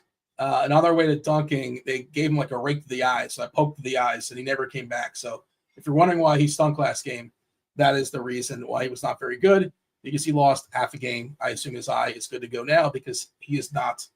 I don't believe he's on the injury reports. If he was probable. Okay, let's go ahead and explain the movie because let's knock this out for Film Friday. TJ, you were asking. I remembered why I said ceremony, and ceremony works 2 different ways because wedding is ceremony, but that's not what I was thinking. I was thinking of one of the actresses in this movie, and her last name. Rose Byrne, and I was thinking of a rose ceremony. You tried to give a terrible clue, and you gave the most obvious clue you've ever given. I blew it because I was like, "Oh, this is a clue nobody's going to get, but it'll make sense in the end." But I don't want to bink it on one, no hole in ones. That's the rule around here. And I'm like, I completely forgot that wedding ceremonies are a thing too. Oops. But yeah, I was just doing a Rose Byrne reference. That's all I was doing. Always remember when your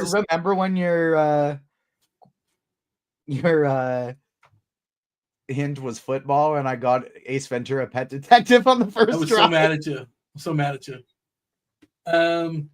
You ruined the game. You just played the game. You played it better than I built the game. But the second clue was always, and this is a famous saying. I don't know if it's made up its way up to Canada. Probably. The saying, always a bridesmaid. Always a bridesmaid. Never a bride. You've heard it before, right? Yeah. So that's the start of a saying that's very popular.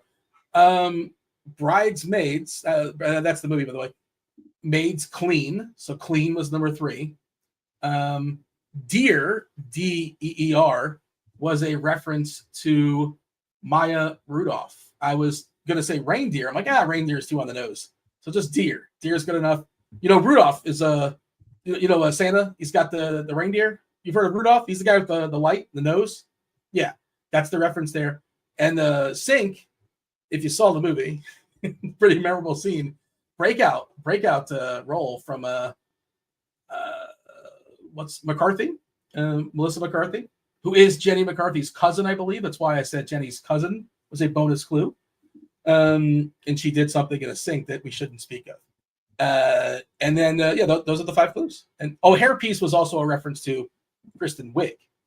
That's what hairpiece was. There you go. We got it settled down. Is the chat angry with those clues? I don't know. I don't have the chat up right now, but I'm sure they are furious. The only person who seems to be angry is Sven, and Sven was mad at my deer story and now is angry that this was worse than the deer story. So I topped it. There you go. Well, we still got a few minutes before crunch time comes in, so we still probably can top that. But Jim want to know about Wallace on OKC. I don't like playing like the random OKC guy that's going to get there. Is he going to make his threes? Is he not going to make his threes? He's going to play 24 minutes. Does he make more threes than he normally does? Okay, then he gets 25 fantasy points. If he doesn't, he gets 12. Is he going to close? I have no idea. I don't need case on Wallace. It's a long story short.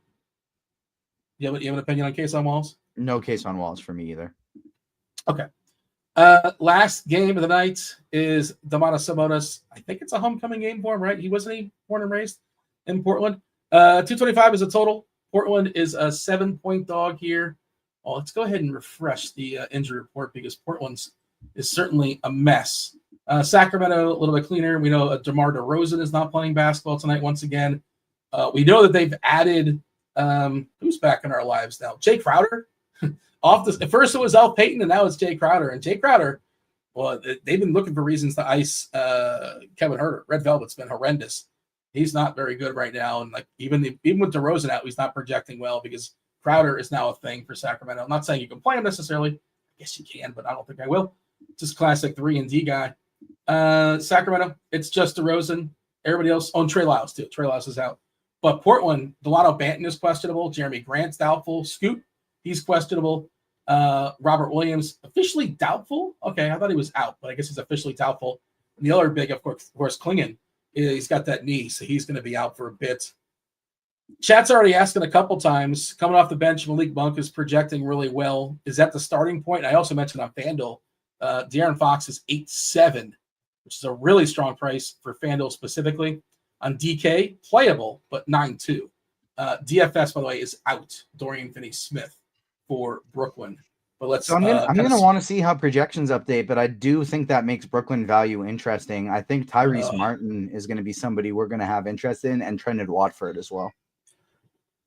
How many minutes can Watford play? It's like because Orlando plays pretty big, and Brooklyn doesn't have anybody big. Like Claxton, if he's not going to get big minutes, Watford should get 24 to 26. I forgot about Claxton being in. Yeah, I was thinking about. Okay. Well, maybe we can circle back on that, or crunch time. We'll talk about it. But let's knock out Sacramento, Portland first. Yes, this is a very interesting game. I think, especially on FanDuel, where a couple of these guys are cheaper, especially De'Aaron Fox. He's still projecting to be quite chalky. If I'm choosing one on DraftKings, Harden or Fox, same price tag, same position, I'd rather Harden, but Fox is a very good play as well. Sabonis projects well. He looks like he's in a good spot. My favorite player by far is Malik Monk. We're projecting 25% ownership for him right now. I'll probably have at least 40-50% Malik Monk in this spot, get access to the late night hammer. Plus, like, he's a player that has literally never let me down. Like, Malik Monk is a guy that always performs whenever I play him, and so he's one of the guys that I just absolutely never let you down. Yeah, I feel like I always get Malik Monk right. Okay, he's like the reverse Gogo Batase because I at least for me, I always get him wrong. I'm just reading the comment in chat that one of us has to approve of. It is the most random comment. It's involving the actresses on Charmed. I don't understand why that would come up, but okay. I don't know if you see this or not, but I'm guessing we're not going to approve it. But that was random. Yeah, your thoughts as far as the rest of this game. You said Sacramento, you like Monk a good bit.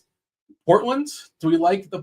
Oh, Aiton mentioned in chat on FanDuel again. There's a very distinctive players as far as looking better on FanDuel than on DK today. Aiton's another one, 6K over there. I don't really like relying on Aiton, but in theory, he's the last man standing, right? The last big man standing, at least for Portland, with Williams presumably out with the head. He's doubtful, and Klingon, of course, is not available with his knee. Pretty good price on FanDuel at 6K for Aiton. Tough challenge. Donatus is, kind of a bull there on the inside, but I think he should be all right. Sabonis is pretty terrible defensively. But offensively, he's a tough cover, and maybe tough cover for sure. He takes something out of you. I think maybe I'm just kind of overthinking it, but I feel like maybe you're catching your wind on the offense sometimes if you're guarding someone on the other side. But how about the Blazers? How do you feel about Portland? Don't really love Portland. We are still waiting on Scoot Henderson and Delano Banton. I am going to how I'm playing that right now is I'm going to bank on one of them playing. And so because Banton has point guard and shooting guard eligibility, whereas Scoot only has point guard, and Banton is cheaper, what I'm going to do is play some Scoot Henderson because he's projecting well as is. And then if Banton plays and Scoot's out, I'll just swap all of those Scoot lineups to Banton. I do think Shaedon Sharpe and Anthony Simons both probably look pretty good if Scoot's out. But I don't know if I'm going to get to either of them, which does worry me because Simons especially, I feel like it'd have a pretty big game if Scoot's going to be out. Did we mention Denny Avdia? I think Denny Avdia projects really, really well. But I want to see, I've not seen how he projected with all the news coming in. But earlier in the day, he was like one of the best value plays in the board, in my opinion, right there with Monk. Is he still right there? That's kind of what I'm trying to pull up and find out right now. Let's see. On DK, 51%. Denny Avdia. If you're looking at the lineup HQ, he's got the entire rainbow. Bobby, Taylor, myself, Kirkwood, Noto, we all tagged him. So 5-3 on DK looks really, really appealing. His current projection at 35 fantasy points. It's a medium projection. Is he worthy of being 50% owned, Denny Avdia? Yeah, I think so. He is. It does worthy to think about fading because of that 50% ownership, but he is worthy of it. He is the best point per dollar value on the slate from a optimal perspective. I'll check, I'll do a refresh of SimLabs right now, see what his optimal rate is there right now. But I got to imagine he's probably number one on the slate. Let's see. Yeah, 46% optimal rate for Denny Avdia. So he is worth it. Wow. I just did a refresh on SimLabs, and they're telling me that Kevin Porter's sharp play. That is so dangerous. It's just too soon projections have always loved Kevin Porter whenever Powell's been out, and he's never done well. So I'm just gonna. I understand based on his historic numbers why he projects so well, but I'm not gonna do it. I've seen enough of this guy. But we've also seen games, and I'm not saying it's gonna happen today. We've also seen games where he just, in Houston, the different scenarios, obviously, but we just haven't seen it yet on this team. Well, usable, but nothing where you absolutely love it. Yeah, he hasn't exactly broken a slate just yet. I think he's had a 20 point. If Kevin Porter's been usable, then Tyreek Hill's been great, Dean. Oh boy, I was so tilted. That touchdown yesterday. I had Green Bay alts. We won Green Bay plenty, right? You brought that on yourself. Yeah, that's your own fault. That was not good. Well, it only took 11 weeks, and Tyreek Hill. Anybody who's a martingaling is already, they've been on the couch for their friend's couch for 4 weeks already. So if you've been martingaling that, I hope things are well. Maybe you had a few extra bucks. You found some of the couch cushions, and you got Tyrese Martin. Well, how many minutes do you think Tyrese Martin now projects for? I don't know, but I'm afraid to ask. Is it too many? 28. Huh. Okay. So it's I'm very tempted to just press the lock button on Walter and Martin and just go from there. Have 7,300 remaining for my last positions. Hope I get at least 15 out of those two and know that I'm fine. And then if I get 25-30% of them, I'm just absolutely cooking. Roth, I know you're not supposed to be on yet, but I'm putting you in early. Jump scare. Sorry, bro. But still doing his hair. Get your lineups reserved. Get your lineups reserved because it's your type of night. I don't know if Roth didn't hear you. I don't think he had the audio on. Didn't look like he was replying to you. But yeah, you're saying it's stars and scrubs. Is that what you're telling the people? We have 2 3K guys that are just really good plays. So is Tyrese Martin just like a smash? It's not a great matchup. I mean, we have no idea. Had you heard of Tyrese Martin before a couple days ago? Because I sure hadn't. But on NBA 2K, I thought he was one of those creative players, right? I don't know. In 17 minutes, he had 19 fantasy points. In 27 minutes, he had a huge game. He's probably not going to go 10 for 13 again. You know, that's not going to happen. He's not going to go 8 for 10 from 3. But it's a 3K player who's going to play mid 20 minutes. So Tyrese Martin's 25, almost 26. Where's this guy been? I assume he was like a rookie, or is he like on a mission or something? Where did this guy come from? Do we know the backstory of Tyrese Martin? He was drafted in 2022 in the 2nd round. Still grinding away. Good for him. He must have been playing the G League past couple years, I suppose. Yeah, normally. All right. So I think this is the first we've seen him in the pros. Maybe I missed it if he's played in previous years. Cup of Coffee in 2022. Yeah. Did not play, was in somewhere else in 2023. Okay. I guess he was kind of old then, 23 in his rookie season. Just trying to see. He's 3K. Am I overthinking this? Yeah. Is he starting or does it matter? We're not projecting him to start. I don't think it matters. Yeah, we're projecting Simmons, Wilson, Williams, Johnson, and Claxton.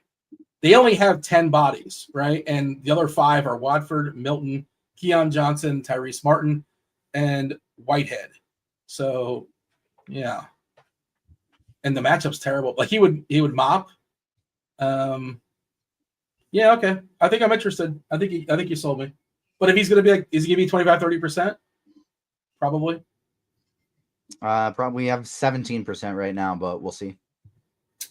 Okay. Are we getting things sorted out with Roth? Watford projects really good too, for what it's worth. How many minutes? Like 20? 23.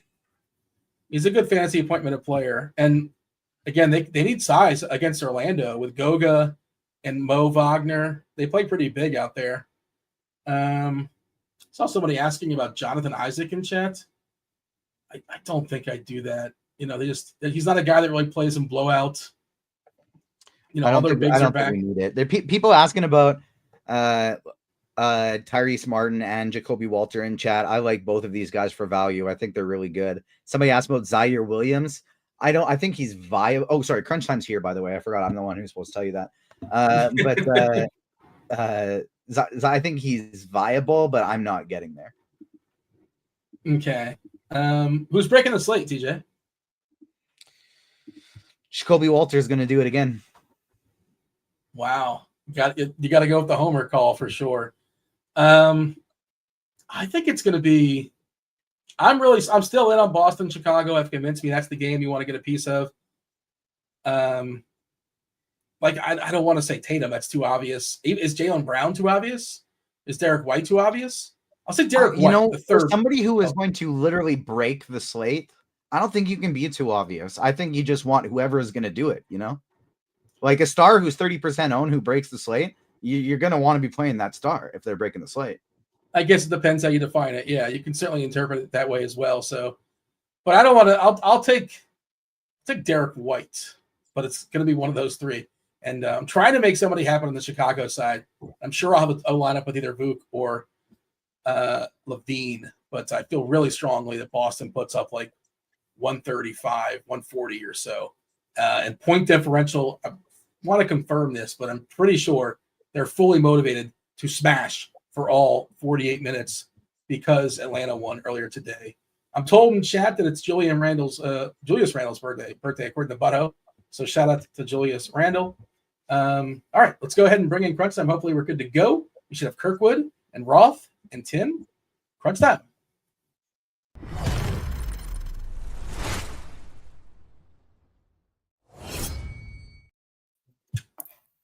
All right, Kirkwood, Tim, Roth. I don't know if you heard TJ before. TJ was telling you. They told you in chat. This is a Roth slate. There are some scrubs. There are some studs. Get excited. Okay. Can you hear me? Does my mic work? I'm just getting destroyed by tech gremlins lately, and I'm so angry. Can you hear me? So your mic sounds maybe the clearest I've ever heard it. Holy shit. You sound incredible. Are you I in a think you're room with like fine. no furniture? Because it sounds like you're like in an echoey room, which is fine. But I think it sounds like it. The acoustics sound great to me. Okay. You know what's crazy? My video, for some reason, looks like the sharpest it's ever looked over here, too. This is a lot of good mojo we got going on over here. Okay. Let's go. there you go. Dean, you're correct. The only way the Celtics can advance is through point differential. Thank you. So they got to smash, right? They have to smash tonight. How much smashing do they have? Like 30 or how much do they got to win by? 20? They have to smash. We don't know yet. They have to smash like butthole on a Friday night. That's what they have to do. Well, that's a different kind of. Totally. Butto plays basketball too. Butto's an elite basketball player, and that's when his team plays is every Friday night. Yes. Wasn't aware of that. He's in a rec league, the local Y or something. Yeah. So Kirkwood, this is a Kirkwood question. Are we betting Boston minus 11.5? No, I don't trust them. I don't think they care enough, to be honest with you. But why not? Why would they care? Because they're all rich. They all want. They're the champ. Not the 15th man. They don't need. Yeah, they'll probably pitch in and hook them up or something. What about their egos though? What their egos? They didn't. But they were on record for not caring last year. They didn't even know about it. Dean, they won the freaking championship. What do you mean their egos? They don't give a shit about this. Hold on a second. Kirkwood said they didn't care about it last year. They cared enough to run the score up against the Bulls. Maybe they were hacking Drummond up 20, and remember this? They kept Jalen Brown out there and Tatum out there. Missoula's a maniac. So that's the one I care about caring. It's his job to decide who's in it. I just don't trust the play. I just don't trust the players. I wouldn't be shocked if they lose tonight. Oh, are you just a reverse jinx? Is this what you're doing? No, I mean I wouldn't. They're just at this like non-trustworthy thing going on with me right now. But I trust Jalen Brown tonight. Yeah. Okay. Well, we've already eaten your time. TJ, anything else for the boys? No, I am ready to pretend like I'm getting out of here and then stay behind the scenes for the rest of the time. Boston wins by 20 plus. We're betting them on the alt line. Wow. Out of here. We'll see. We'll see. Well, but yeah, we're gonna bet a little Boston. Let's have some fun. It's a Friday night. It's crunch time. Roth, take it away. Good stuff. Let's have some fun. As Dean said, it is a Friday night. It is crunch time, and it is two of the sharpest minds in the biz hanging out with me. My guy Kirkwood in the house. What up, Kirkwood? What up? How was your Thanksgiving? Good? It was really good. It was really good, but nobody helped my wife clean up. It's like we had 20 people over. Nobody helped her clean up. She lost her mind. I've never seen her so pissed off when they left. She punched a hole in the wall like a crazy person. It was amazing. I was actually kind of proud of her. Holidays. But I wanted to say that you nailed it on the Weather Channel. You gave out the Green Bay pick on the Weather Channel. Like, that's big. That was big. I thought you nailed it. Yeah. I appreciate you tuning in for that. We got my guy Tim in the house as well. What up, Tim? Is it a bad sign that my wife punched a hole in a wall? And is it a worse sign that I was all for it? I was like, yeah, get it. I mean, if you're for it, then you're for it, Kevin. So yeah, I mean, yeah, we're all sick at my house now. So that's what we got for Thanksgiving, is that we're all ill. So you got it from us. Kirkwood and I have been dealing with that for 2 weeks. I had it for like a freaking month. Yeah. Like I feel great now. So I hope you didn't give it back over here. Yeah, I'm in recovery. I'm sorry that you're on the downswing. It is not fun, but we're gonna pull through. It's just like Kirkwood. You're just gonna be sick for like 6 weeks, and then the cough is just gonna you're gonna think like you're getting better, and you're gonna get worse again. And then it's gonna be a wild ride. This is the best that you sound all basketball season, Kirkwood. Pretty much. I feel great. I feel good now. It's pretty much taken me out of all basketball season until now. But okay. Well, if you're feeling good, we're gonna give out some good. We're gonna give out some winners. Life is good. I am pumped. Apparently, this is my kind of slate. I have not had time to do a whole lot, but that's usually when I get my biggest dubs, when I just come on the show and I build as we're doing this. Butto says, blink 3 times if you need help at home. I'm good. Don't worry about me. Guys, let's dive into this slate here. It is in-season tournament games, which does add a little bit of wrinkle. Some teams need to win by a ton like that. We mentioned that with Boston. But let's just get into the slate. Tim, you want to kind of lead things off? either start on FanDuel and go at point guard, or just give me a rundown of injury news and important things? Yeah, I just want to do a quick rundown of injury news, guys that we need to look out for. Detroit has a couple guys, obviously Cade and is super important. I do think that he's going to play, but I'm not positive. He's still questionable, so that could be making a big difference. And Tobias Harris is also questionable for Detroit, so that could end up, mattering. And then Portland, I think, is kind of sneaky, like this Banton situation. If you were to sit, Grant's already sitting, most likely he's projected out, so that would lead to more minutes for Simons and Sharp. So I mean that's kind of important news also. But for the most part, we got the news. So we got all the Brooklyn news. So yeah, those are the only two teams that I think are kind of like important for this slate. Okay, we got the news and we got the value to go along with the news. True. Yeah. I mean, this value though, like I'd be lying. Like if I said I've never seen Jacoby Walter play. Like I really have never seen him play. I know nothing about him, so I'm still playing him. But I've never seen him play. He's projected to play 26 minutes. All right, so let me give you a little trick of the trade here. You gotta pretend like you know everything about this guy. You gotta Google him really quickly and just say, he was a pick in this draft and he's a baller. He scored this at this college. It's listed right there. You didn't even do it. So it sounds like you know. Then you so sound do like it, you know Kirk. everything. So do it. You Kirk. made it sound like you had. You must already have it pulled up. Yeah. No. He's got nothing. No, because I was counting on you to have it. Well, I actually did do this just on GrindersLive. I pretended like I knew everything about him, and I had heard of him a couple days ago. But when I heard of him a couple days ago, I slammed him into my lineups, and he was 0.6% owned. And I just about took down the mini max. I had like 5 teams in the top 20 because he absolutely smashed. He had 40 fantasy points, but he had 19. He had he's the 19th overall pick in this draft. They're after his first round pick this year. Started the year hurt, absolutely smashed in the G League, and so they called him up when Grady Dick got hurt. But like in his recovery in the G League before making it back, he was putting 30-point games up. Okay. That's touting 101 right there. That's touting 101. Good job. Yeah. TJ. Hey, you know what? That's enough for me. I will play dudes that I know nothing about, and then TJ gives a positive endorsement, and now I'm full in. Let's go ahead and just dive into the slate here. We've got 29 minutes until lock. We're going to talk FanDuel. Then we're going to talk DK. Kirkwood, start us off with FanDuel. We like to start at point guard and work our way up to the big men. All right, point guard. This is we've got some interesting plays here, some good plays. We've got, first of all, we have the situation in Sacramento. The Sacramento Portland game is going to be juicy regardless. There's just so many, DeMar DeRozan is out, so that's massive usage to go around. So we're back to like De'Aaron Fox and Sabonis being great plays again, and then Malik Monk. He's been closing anyway. Kevin Huerter's just been terrible. So this just really opens the pathway for a bunch of minutes, and Malik Monk is a bucket. So, and also Portland's missing a bunch of their, guys that are like some of their better defenders too. And so their defense should be pretty weak in this spot. So, so Monk and Fox, and I think they're fine playing together. But other than that, for a stud competition with like Fox, like Shai Gilgeous-Alexander in a great spot where they're playing for this tournament in point differential and all that. Like he could go absolutely bonkers against the Lakers. So I like that. Cade Cunningham, if he does indeed play, which I think he will because he went around he made shoot around today. So he's been trending up. He's always in play. He's just not priced up high enough for what he's been offering this season. So he's a potential triple-double candidate.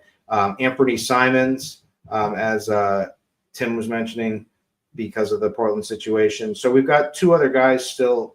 We've got some more news. We've had news come out, and we have doubtfuls for like Robert Williams and Jeremy Grant, but we also have Banton and Scoot Henderson. And together, if those guys are both to miss, like it just has to be Simons and Shaedon Sharpe that like play all game, and they're like 2 prolific scorers.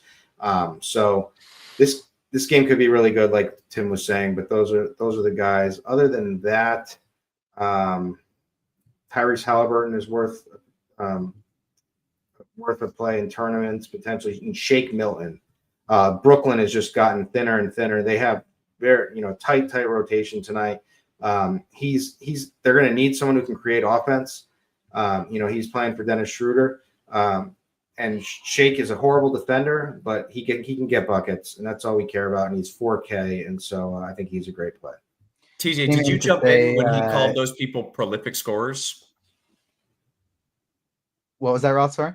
Did you jump in because he called a couple like mediocre dudes prolific scorers? Well, that's what he can do. He can score. 3K guy, Tyrese Martin for Brooklyn, is in the starting lineup. So another 3K starter. That's a good point. Another prolific scorer. Okay.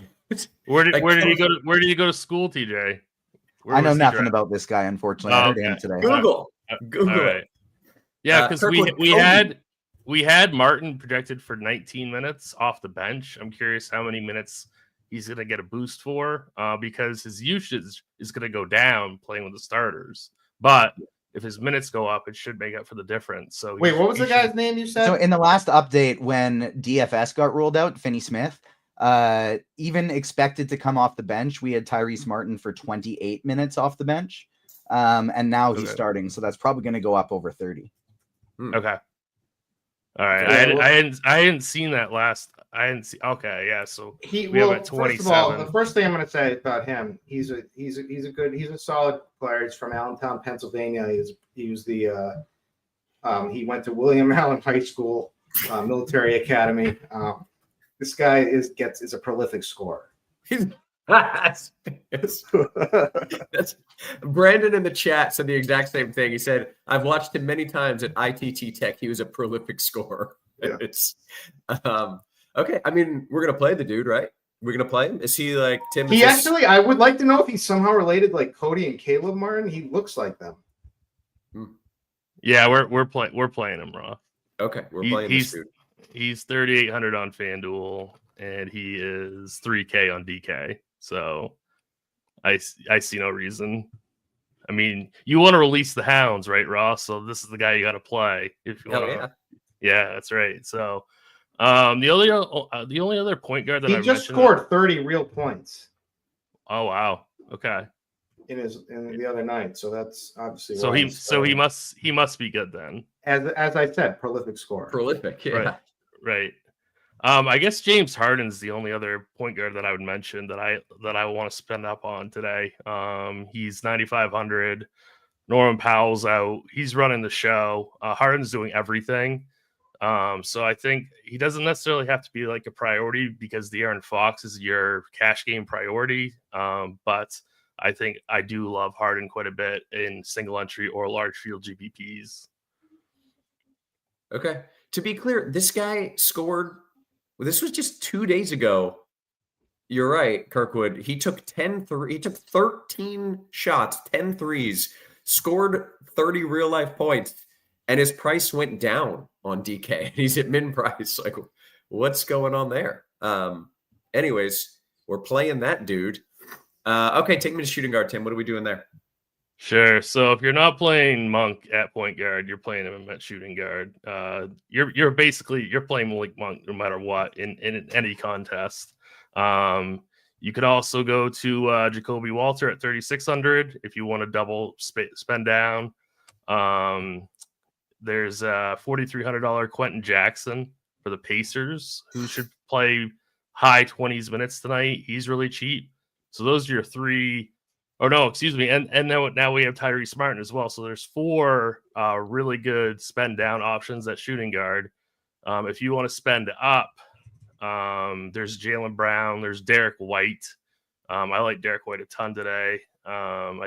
Just those Celtics. I trust the Celtics more than Kirkwood does. Maybe that burns me. I don't know. But no, I think they're gonna play. I think they're gonna play well. I just don't know if it's just such a good matchup, even if they weren't playing this tournament thing. So and so like I really like Derek White today, but I don't think I'd go above Jaylen Brown in terms of price tag at shooting guard. Okay, Kirkwood, anything you want to add there? Where did you say? I mean, I'm sure you covered. Yeah, Derek White's good play. Tyler Hero is kind of, I don't know. He's getting less. He's looking not quite as good as he was with all this value that names are popping up. I think he's fine in play. I love Jaylen Brown tonight. So, like, I do want one of these Celtics guys. I think they both may have big games. I think one of them will definitely. I mean, first of all, the Bulls are the best possible matchup. They play super fast, sloppy, and horrible defense, and they also allow the most points in the paint by like a wide margin than any other NBA team. And Jaylen Brown attacks the bucket, right? He's the one who's going to attack in the hoop. So if you get some savings, which goes a long way, off of Tatum. But I think the last time I called Jaylen Brown over Tatum, I was correct, and I'm going with it again tonight. So my streak's on the line here. That I think Jaylen Brown outscores Tatum tonight, even at a cheaper price. Is there some Celtics news that I'm missing? Why are we jamming in a Celtics guy when they have 4 good scores? Because it's the Bulls, and it has a massive total, and we still need studs, right? Like, we have value, we need studs. So, I mean, there's Fox and Sabonis, and there's AD, but there's also Tatum. But and Tatum can go toe to toe with those guys. But I think saving some money, I think Jaylen Brown can go off too. But your point is valid. Okay, take me to small forward, Kirkwood. All right, small forward. Okay, Denny Avdia for Portland, just too cheap with everybody out. Played a bunch of minutes the last game, was really solid. He's just always been a good producer when he's in these situations. When he was over with Washington, he can do a little bit of everything.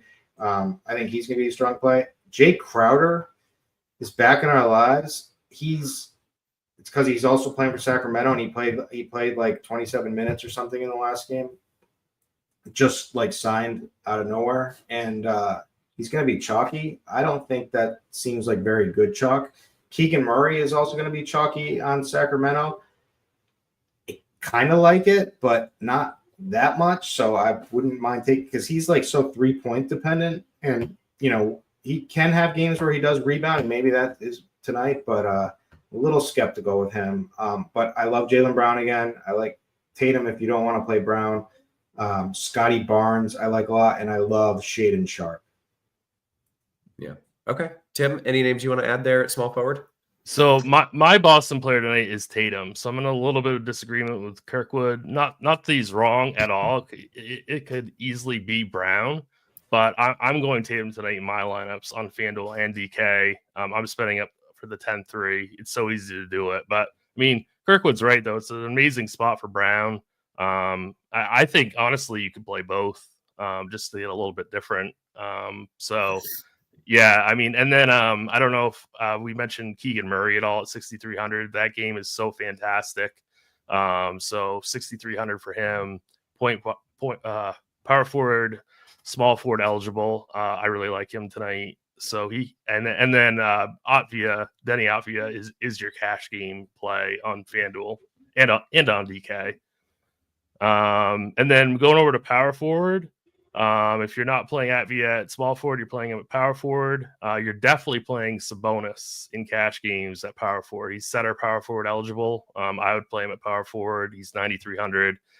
An amazing spot. That game is just full of DFS, quality. So that game's amazing.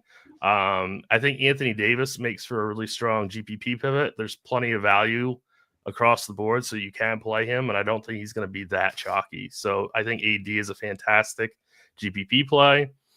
And then, like I said, I prefer Tatum tonight over Brown, so he's going to either be in my small forward or power forward spot on FanDuel. Okay, Kirkwood, power forward. All right. I just want to add, someone was saying in chat about Peyton Pritchard in a blowout situation. He if it is a blowout situation and with them trying to run the score up, he will be the guy they'll just leave out there, and he will chuck and keep chucking. So I do like that call in playing, like, if you fade all the Celtics, just taking Peyton Pritchard. All right. Power forward. I mean, I always love Anthony Davis. So, and I I don't think Hartenstein is really going to be. Hartenstein's a decent defender, but I don't think he has like the kind of defense to stop like a prolific scorer like Anthony Davis. So AD is probably my favorite. Domantas Sabonis is right there. I probably prefer Fox over Sabonis, but you could even play them both, or play one or the other. But I like getting Anthony Davis with De'Aaron Fox. Avdia again, we already mentioned. Pascal Siakam is just pretty cheap. 7,400 can do a lot if he gets like some peripherals. If he can get some steals going and transition and whatnot, so he could be pretty good. It's Julius Randle's birthday. I don't know. They're and that's coming from Butthole, so that may be like ball sack sports. So I'm not sure if that's true for all I know, but. Anyways, Julius Randle, he's in like they're playing so poorly. The Wolves, they're just disappointing right now, and they're trying to get things together. So they're going to be doing different lineup combos and stuff. So I'm not sure he's safe to play like massive minutes if he's having a bad game. But 7,300, he could absolutely, if he does have a good game and things go right, he could roll there. Jalen Williams. Just always as solid as you can get. Scotty Barnes, LeBron, and Franz Wagner. Very good. I'm glad you mentioned Franz. I was wondering if we were off on him. He's had a couple meh games, but he still can get it done, right? Yeah, and he goes with the Brooklyn value. So if you want to play like the cheap Brooklyn guys, and this game somewhat stays close, it's not the same Brooklyn defense that we've been worried about. Their best defender was just ruled out, Dorian Finney-Smith. So this game could be good for fantasy. Very good. Okay, and then give me a few center thoughts, and then we got to kick it to DK pretty soon. But where do you like at center, Kirkwood? All right, center. Anthony Davis again, Domantas Sabonis again. If you're not playing those guys, DeAndre Ayton, if he does play, I think would be a good play. Miles Turner, kind of a cheaper, higher up, has some upside if he can start hitting his threes from the outside and get some blocks. Bam Adebayo looks decent to me. Rudy Gobert, I think, is an interesting tournament play. I think he's going to be out there with Zubac the whole game. He's hasn't been producing that great, but a key with him is having Mike Conley. Conley and him work really good well together in the pick and roll and lob situations and whatnot. And nobody else seems to work well with him on the team. But Conley is playing tonight. He's also in play as a cheap guard, but he would have been chalk if we didn't get a bunch more value. But he's never fun to roster. But I think you could get away with it tonight. Okay, those are the plays. Yeah. Any other center names you want to add, Tim? Did you mention Zubac, Kirkwood? I think so. I did, but okay. He's my favorite. He and Miles Turner are my favorite for GPPs. I think Ayton's your catch game guy. And then somebody asked in chat about Watford. I don't like him on FanDuel because he's center only, but on DK he's power forward center. He's 3,900. I'd consider him on DK, but not FanDuel. Okay, very good. I want to kick it to DK here. Making my build, it is very fun. There's a lot of stone cold min dudes and a lot of studs to jam in. So Tim, I'm going to let you lead us off. I think I'm missing a cheapie. I've got Martin. I've got Walter. Is there another stone cold or super cheap guy that I'm missing here? Quentin Jackson for the Pacers. He's 4,300. I think he's shooting guard only. Not cheap enough. All right. Not well. All right then. Nope. We need cheaper. Okay. Anyways, start me off at point guard. We'll work our way through it. All right. So point guard, DraftKings. I think I'm gonna side with Harden over Fox. They're projected about the same. Their price is the same. I think I like Harden more. You can play both. You have enough value. So if you want to play both, go for it. But I'm gonna go with Harden. I've already mentioned that I like Derek White quite a bit. Malik Monk, I think, is better served at shooting guard, but he's a priority play, same as FanDuel. I don't mind a Halliburton at 8,500 for large field GPPs. But I think that's really about it. I would not. I mean, obviously, you can always play SGA. And I guess Simons is pretty good too at 6,100. I really wouldn't mind getting to Simons if you're looking for somebody in the mid range. Okay, very good, Kirkwood. You know what? We got time. Kirkwood, your thoughts at point as well. I was fixing my lineup, so I wouldn't have minded whatever you were gonna do. But can I just say one other thing? Please. Scoot Henderson 4,900. I think is a really strong play. We haven't even gotten all that news yet.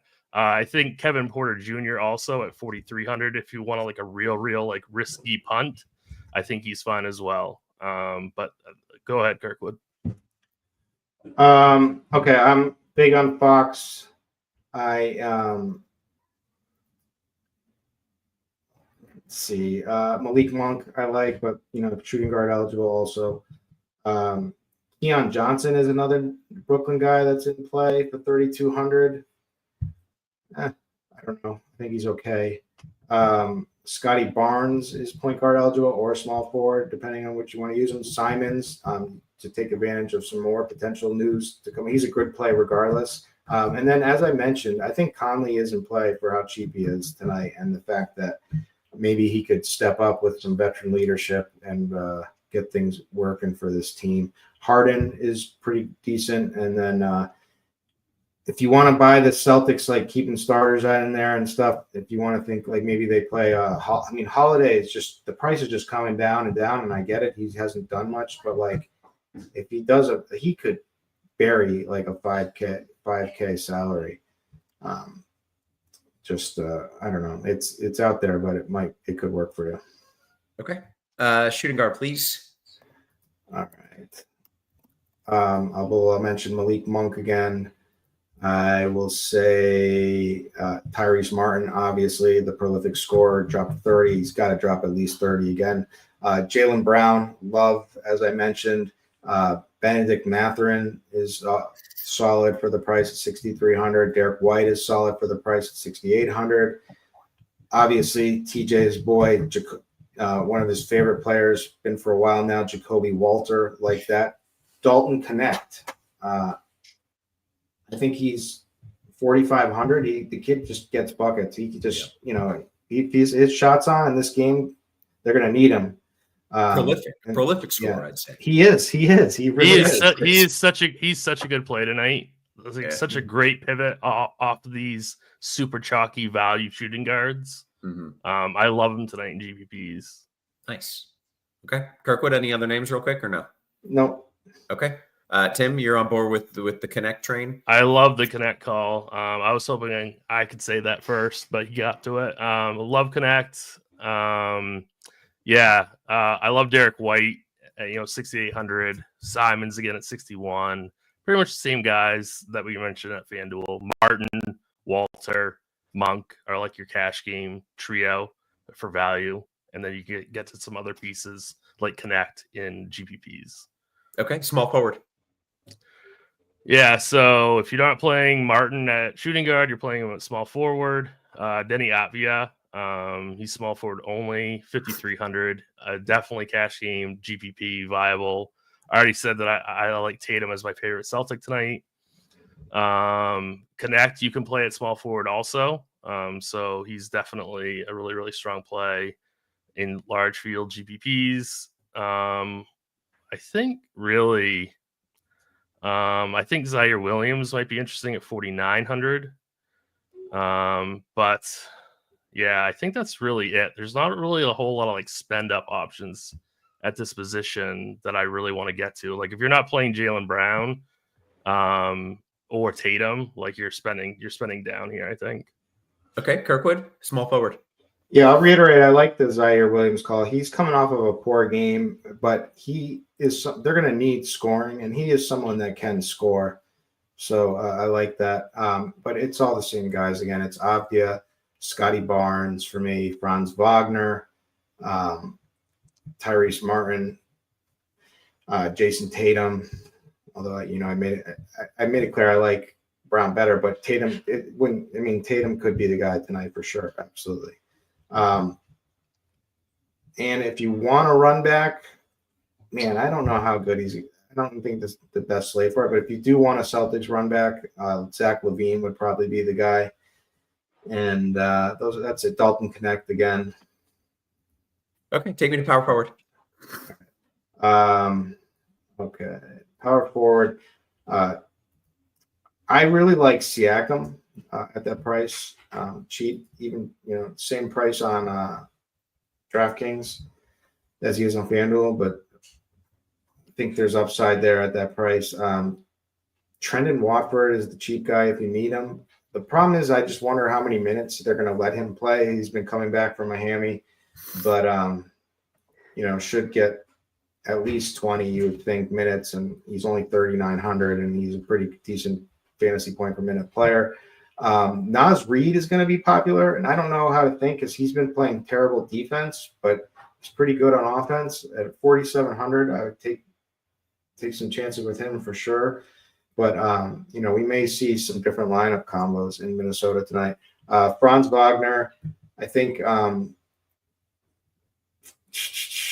Cam Johnson, 6,800. It looks like you're getting all those other cheap Brooklyn guys, but like he's like their best scorer right now in this lineup, and 6,800. So you're getting like a top stud basically for Brooklyn for that price, and probably going to be less played than some of these other guys. So I like that.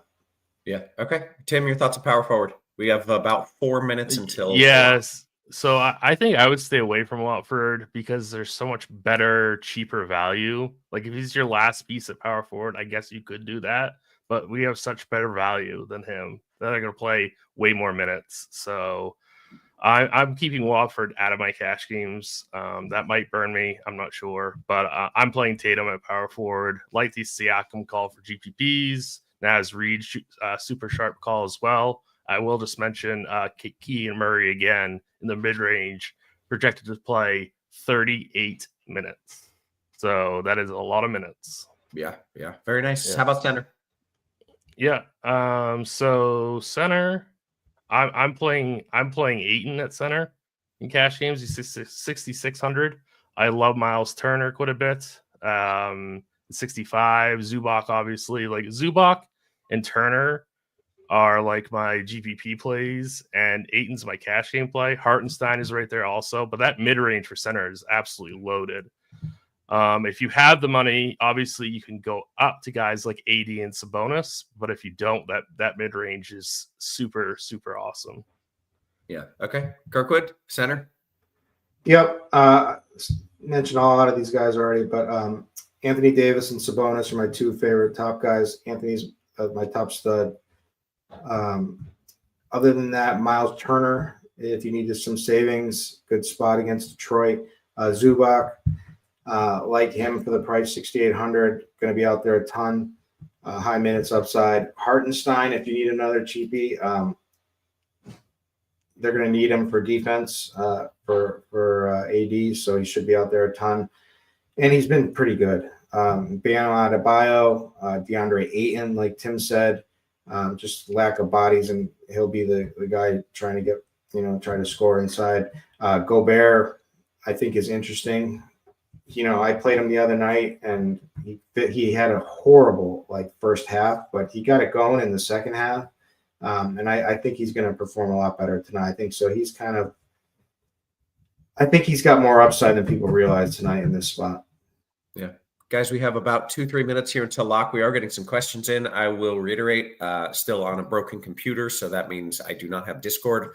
Sorry about that. I'm going to be taking questions from the YouTube. Make sure you hit us with the thumbs up, by the way, as I jump into some of these YouTube questions for the next couple minutes. Straight up, Zubac or Hartenstein? Kirkwood, you mentioned them both. Who do you prefer? Man, that's like the closest call of the night. I'll say Zubac. Okay. Maryi Don Yeezy says, Tim, Zubac or Ayton on DK? Zubac for larger field GPPs. All right. Let's see what else we got here. Who's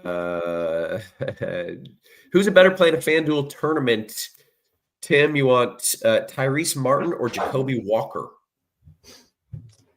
I mean, they're both about the same. I think I'd go